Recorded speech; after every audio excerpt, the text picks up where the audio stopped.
which is why we're going to spend the next 24 hours deep in the Japanese countryside living with monks. I think we just taught Yunika a high five. So join us as we climb a sacred mountain, eat food prepared from 1,400-year-old recipes, attempt meditation, sleep in temples, and go far beyond our comfort zone as we immerse ourselves in the daily lives of two different groups of Japanese monks.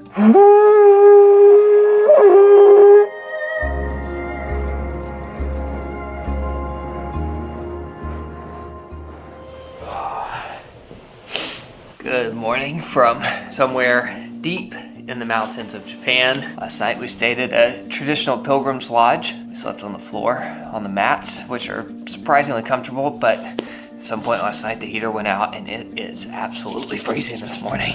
It is 6:30 in the morning and before either of us have coffee. We're about to head downstairs to receive a blessing from the monk before we begin our big journey today. You're probably wondering who the monk is and what the big journey today is going to be. Don't worry, I'll explain. The monk is this man, and he is a Yamabushi priest. Never heard of Yamabushi? Neither had we. And that's why we're here. But before we move on, please take just a second with me to enjoy watching how uncomfortable Nate is right now. This is the traditional way to sit on the ground during prayer, but he literally cannot handle the pain. Thankfully, they allowed us to sit cross-legged instead. Okay, so Yamabushi. It literally translates to one who prostrates himself on the mountain. In other words, they worship nature. And the prayer ceremony this morning is for us to have safe travels on this pilgrimage we're about to embark on.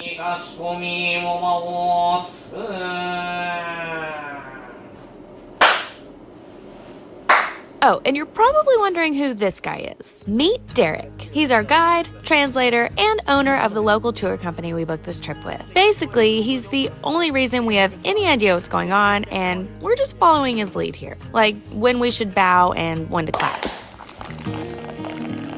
Whew, we've been up for an hour and we are finally getting some coffee. I might not be cut out for this monk life.